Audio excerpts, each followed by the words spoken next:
Well, hello, Redeemer children.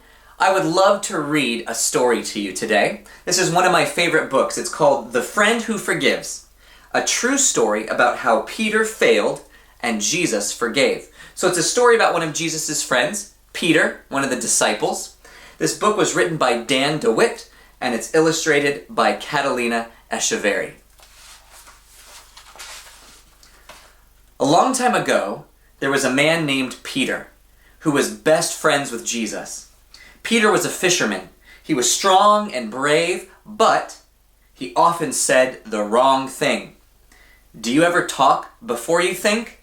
That's what Peter did again and again and again. Peter loved fish. In fact, one day he and Jesus had fish for breakfast. Fish for breakfast? That's weird. But we will save that part of the story until the end. One day when Jesus first called Peter to follow him, can you guess what Peter was doing? That's right. Peter was fishing. "Follow me and I will make you a fisher of men," Jesus told him. Can you imagine that? Peter fishing for men?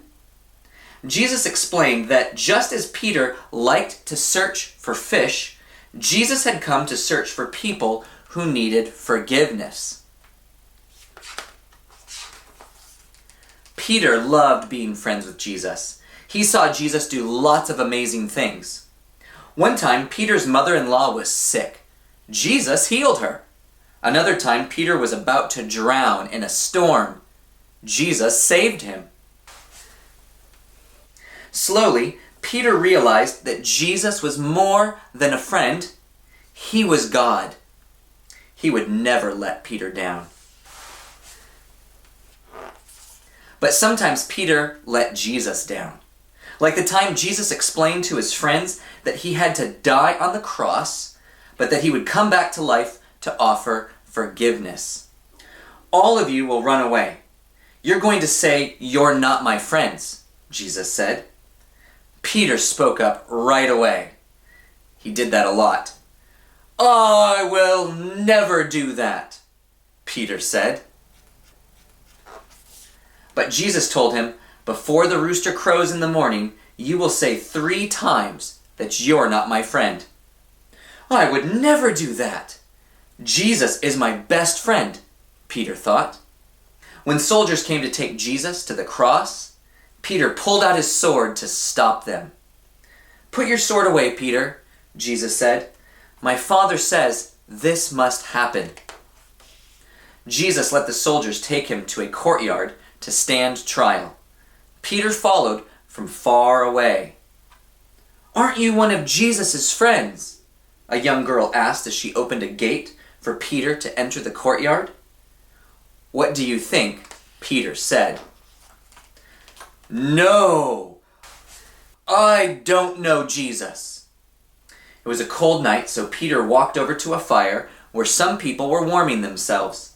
"Aren't you one of Jesus' friends?" someone asked Peter. What do you think Peter said? "No, I don't know Jesus." Then someone else stepped forward and looked closely at Peter. "Yes, you are one of Jesus' friends, aren't you?" he said. What do you think Peter said? "No, I don't know Jesus." Right then, at that very moment, a rooster crowed.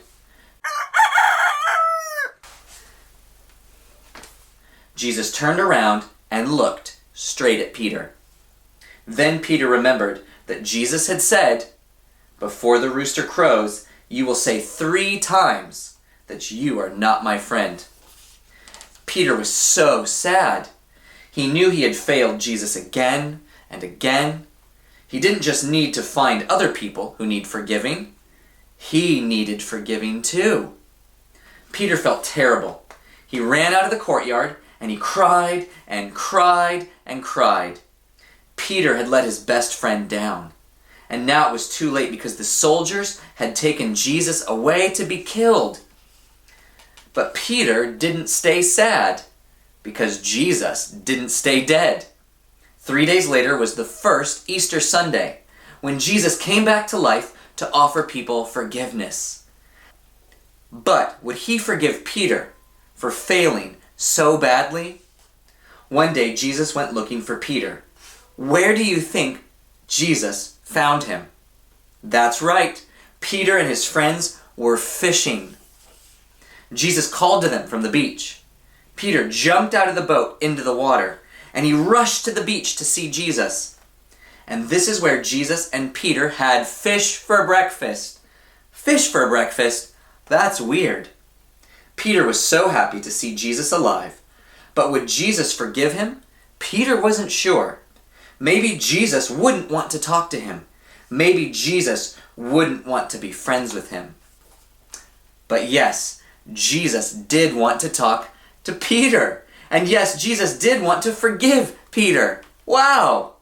And since Peter had said he didn't know Jesus 3 times, Jesus gave Peter the chance to say 3 times, "I love you, Jesus." That's how Peter became a forgiven fisher of men. Peter spent the rest of his life telling people about his best friend Jesus. He told them that if they put their trust in Jesus, he would forgive them again and again and again. That's because Jesus was Peter's best friend. He forgave him again and again and again. And if you trust in Jesus, he will forgive you too, again and again and again. Well, that's the end of the story. That true story can be found in the Bible. Thanks so much for joining us today. I hope you had a great time. I had a lot of fun reading this story with you. I hope you have a great day.